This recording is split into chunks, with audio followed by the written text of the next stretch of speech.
ക്രിസ്തുവിൽ പ്രിയ ദൈവസഭയിൽ വെളിപാട് പുസ്തകം 1-ാം അധ്യായം അതിൻ്റെ 6ഉം 7ഉം വാക്യങ്ങളെക്കുറിച്ച് ഇന്ന് പ്രതിപാദിക്കുന്നതാണ്. വെളിപാട് പുസ്തകം 1-ാം അധ്യായം അതിൻ്റെ 6ഉം 7ഉം വാക്യങ്ങൾ. നമ്മെ സ്നേഹിക്കുന്നവനും നമ്മുടെ പാപം പോക്കി നമ്മെ തൻ്റെ രക്തത്താൽ വിടുവിച്ച് തൻ്റെ പിതാവായ ദൈവത്തിന് നമ്മെ രാജ്യവും പുരോഹിതന്മാരും ആക്കി തീർത്തവനുമായവന് എന്നേക്കും മഹത്വവും ബലവും ആമേൻ. ഇതാ അവൻ മേഘാരൂഢനായി വരുന്നു. ഏത് കണ്ണും അവനെ കുത്തി തുളച്ചവരും അവനെ കാണും. ഭൂമിയിലെ ഗോത്രങ്ങളൊക്കെയും അവനെ ചൊല്ലി വിലപിക്കും. ഉവ്വ് ആമേൻ. ക്രിസ്തുവിൽ പ്രിയ ദൈവമക്കളെ, ഇവിടെ രേഖപ്പെടുത്തിയിരിക്കുന്നത് ദൈവത്തിന്റെ പുത്രനാവുന്ന യേശു ക്രിസ്തുവിന്റെ രക്തത്താൽ നമ്മെ വീണ്ടെടുത്തിരിക്കുന്നു എന്നാണ്. നമ്മുടെ സകല പാപവും പോക്കി തന്റെ രക്തത്താൽ നമ്മെ വീണ്ടെടുത്തിരിക്കുകയും നമ്മെ സ്നേഹിക്കുന്നവനെന്ന് അവിടെ രേഖപ്പെടുത്തിയിരിക്കുന്നു. നമ്മെ സ്നേഹിക്കുന്നവൻ, അതായത് ലോകത്തെ അത്രത്തോളം സ്നേഹിച്ചത് കൊണ്ടാണ് സ്വപുത്രനെ തന്നെ വിലമതിക്കാതെ ദൈവം ലോകത്തിലേക്ക് അയച്ചത്. പ്രിയമുള്ളവരെ, അപ്പോൾ ഇവിടെ നമ്മുടെ ഓരോരുത്തരുടെയും പാപത്തെ പോക്കി നമ്മെ തന്റെ രക്തത്താൽ വിടുവിച്ചു തന്റെ പിതാവായ ദൈവത്തിന് നമ്മെ രാജ്യവും പുരോഹിതന്മാരുമാക്കി തീർത്തവനുമായവന് എന്നേക്കും മഹത്വവും ആമേൻ. അപ്പോൾ ഇവിടെ രേഖപ്പെടുത്തിയിരിക്കുന്നത് ഈ മഹത്വവും ബലവും ആമേൻ എന്നാണ്. നമ്മെ ഇവിടെ ആക്കിയിരിക്കുന്നത് എന്തിനാണ്? നമ്മളെ ഓരോരുത്തരെയും ലോകത്തിലാക്കിയിരിക്കുന്ന വിധങ്ങൾ എന്തിനാണ്? ഓരോരുത്തരെയും എന്തിനാണ് ഈ ലോകത്തിലാക്കിയിരിക്കുന്നത്? അല്ലെങ്കിൽ നമുക്ക് ദൈവം നൽകിയിരിക്കുന്ന പദവി, വലിയ മഹൽ പദവിയാണ് ഇവിടെ തന്നിരിക്കുന്നത്.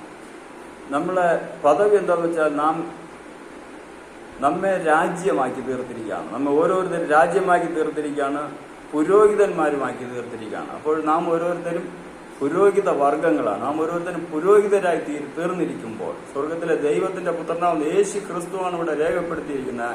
യേശു ക്രിസ്തു കാണിച്ചു കൊടുത്ത ദർശനത്താൽ യോഹന്നാൻ ഇവിടെ രേഖപ്പെടുത്തിയിരിക്കുകയാണ് നാം പുരോഹിതരെന്നാണ്. പത്രോസിന്റെ ലേഖനം 1-ാം അധ്യായം അതിന്റെ 1-ാം പുസ്തകത്തിന്റെ 2-ാം അധ്യായം 9-ാമത്തെ വാക്യം വായിക്കുമ്പോൾ അതിൽ നമ്മെക്കുറിച്ച് ഇപ്രകാരം രേഖപ്പെടുത്തിയിരിക്കുന്നു: നിങ്ങളോ അന്ധകാരത്തിൽ നിന്നു തന്റെ അത്ഭുത പ്രകാശത്തിലേക്ക് നിങ്ങളെ വിളിച്ചവന്റെ സൽഗുണങ്ങളെ ഘോഷിപ്പാൻ തക്കവണ്ണം തെരഞ്ഞെടുക്കപ്പെട്ട ഒരു ജാതിയും രാജകീയ പുരോഹിത വർഗവും വിശുദ്ധ വംശവും സ്വന്തം ജനവും ആകുന്നു. അപ്പോൾ നാം എപ്രകാരമുള്ളവരാണ്?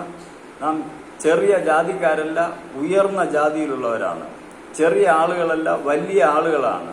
നാം ഏതു വിധത്തിലായാലും മഹൽ പ്രഭാവത്തോടുകൂടെ ദൈവത്തെ പോലെ ആയിത്തീർന്നിരിക്കുന്ന, കാരണം ദൈവം നമുക്ക് തന്നിട്ടുള്ള പദവി ദൈവത്തിന്റെ അത്രത്തോളം തന്നെ അടുത്തിരിക്കുവാനുള്ള പദവിയാണ് തന്നിട്ടുള്ളത്. ആ പദവിയാണ് ഇവിടെ രേഖപ്പെടുത്തിയിരിക്കുന്നത്. നിങ്ങളോ അന്ധകാരത്തിൽ നിന്ന് തന്റെ അത്ഭുത പ്രകാശത്തിലേക്ക് നിങ്ങളെ വിളിച്ചവന്റെ, അന്ധകാരത്തിലായിരിക്കുന്ന പാപാന്തകാരത്തിൽ, പാപത്തിന്റെ അടിമത്തത്തിലായിരുന്ന, ഇരുളിന്റെ അധീനതയിലായിരുന്ന നമ്മെ ഓരോരുത്തരെയും വെളിച്ചത്തിലേക്ക് വിളിച്ചവന്റെ അത്ഭുത പ്രകാശത്തിലേക്ക് സൽഗുണങ്ങളെ ഘോഷിപ്പാൻ തക്കവണ്ണം നമ്മളെ വിളിച്ച ദൈവം വിശ്വസ്തനാണെന്നുള്ള വിശ്വാസത്തോടുകൂടെ അദ്ദേഹത്തിന്റെ സൽഗുണങ്ങളെ ഘോഷിപ്പാൻ തക്കവണ്ണം നമ്മൾ വിളിച്ച് വേർപിരിച്ച് എന്തിനാണ്?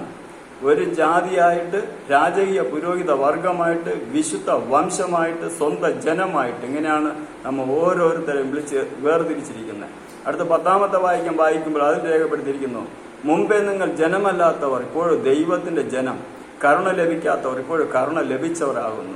അപ്പോൾ നമുക്കിവിടെ തന്നിരിക്കുന്ന മഹൽ ഭാഗ്യം, മുമ്പേ ആദ്യമേ നമ്മൾ ജനമല്ലായിരുന്നു, ദൈവത്തിന്റെ ജനമല്ലായിരുന്നു, പാപത്തിൽ ജനിച്ചവരായിരുന്നു. പക്ഷേ ദൈവത്തിന്റെ പുത്രനാവുന്ന യേശു ക്രിസ്തുവിന്റെ രക്തത്താൽ വീണ്ടെടുക്കപ്പെട്ട ഒരു ജനമായി തീർന്നപ്പോൾ നാം ദൈവത്തിന്റെ ജനമായി തീർന്നു.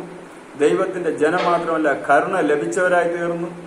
ദൈവത്തിന്റെ കരുണയും ലഭിച്ച കരുണയിൽ വഴി നടത്തപ്പെടുന്നവരുമായി തീർന്നിരിക്കുകയാണ്. പ്രിയമുള്ളവരെ, അടുത്ത പുറപ്പാട് പുസ്തകം 19-ാം അധ്യായം അതിന്റെ 6-ാമത്തെ വാക്യം വായിക്കുമ്പോൾ അവിടെയും രേഖപ്പെടുത്തിയിരിക്കുന്നു. പുറപ്പാട് 19-ാം അധ്യായം അതിന്റെ 6-ാമത്തെ വാക്യം രേഖപ്പെടുത്തിയിരിക്കുന്നത് ഇപ്രകാരമാണ്: നിങ്ങൾ എനിക്ക് ഒരു പുരോഹിത രാജത്വവും വിശുദ്ധ ജനവും ആകും.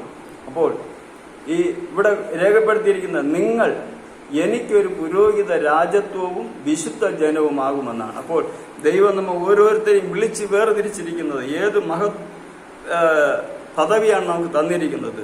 നാം ജാതിയിൽ കുറഞ്ഞവരൊന്നുമല്ല, നാം ദാരിദ്ര്യത്തിൽ എളിമപ്പെട്ടവരല്ല. എന്നിരുന്നാലും നമ്മ ഓരോരുത്തരെയും സർവശക്തനാവുന്ന ദൈവം വിളിച്ച് വേർതിരിച്ചിരിക്കുന്നത് തൻ്റെ മഹത്വ പ്രവേശനത്തിങ്കൽ തന്നെ എതിരേൽക്കുവാൻ വേണ്ടിയുള്ള ഒരു സമൂഹമായിട്ട് നമ്മ ഓരോരുത്തരെയും രൂപാന്തരപ്പെടുത്തുന്ന ആ കർത്താവ് വിളിക്കുകയാണ്. ദൈവത്തിൻ്റെ വചനം നാം അനുഷ്ഠിക്കുമെങ്കിൽ ദൈവത്തിൻ്റെ ജനമാക്കി തീർക്കുവാൻ, ദൈവത്തിൽ നിന്നുള്ള കരുണ നമുക്ക് ലഭിക്കുവാൻ തക്കവണ്ണം സർവശക്തനാവുന്ന ദൈവത്തിൻ്റെ പരിശുദ്ധാത്മാ നമ്മ ഓരോരുത്തരെയും വഴി നടത്തുമാറാകട്ടെ. ആമേൻ, ആമേൻ.